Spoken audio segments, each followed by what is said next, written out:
In the old days, people used to say that Madagascar's forests were infinite. They now know that they're not. But go to Mashoala and it's still easy to believe. Mashoala is a peninsula on Madagascar's northeastern coast. 2,000 square miles of mostly unexplored forest jut out into the sea, the biggest tropical rainforest left in Madagascar. For scientists from all over the world, this is biodiversity heaven. Madagascar's government has recognized that its forests are a national treasure which need protection. Mashoala is the jewel in the crown. It's home to half of all plant and animal species in Madagascar. But it's also home to people, like Bozi Befeno, one of 37 inhabitants of Ambodafora, a tiny village on the peninsula's eastern shore. Most of the people here have no education, and they rarely leave the forest. It supplies them with everything they need.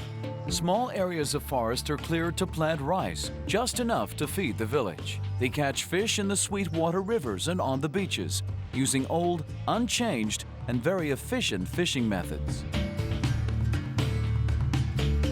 Clove and coffee trees grow in abundance, and the fruits are simply collected and dried.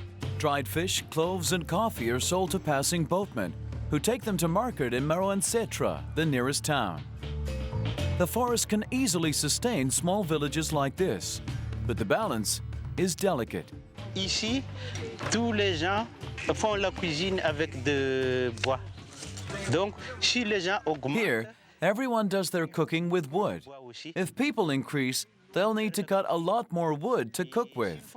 And if they fish, they'll cut down a lot of wood with which to dry the fish. In Madagascar, slash-and-burn agriculture has caused an ecological catastrophe. Growing population pressure means the forests are cut too fast and the land farmed too heavily for the trees to be able to grow back. 90% of Madagascar's forests have already disappeared as a result. To stop that from happening to Mashoala, ANGAP is trying to give the people who live near it an incentive to leave it alone. The key word is ecotourism.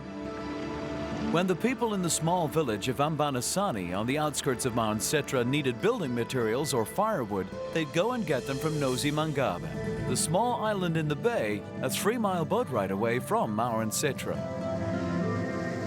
Now the island is the only part of the national park that has tourism infrastructure. Visitors pay a park entry fee, half of which goes directly to the local population.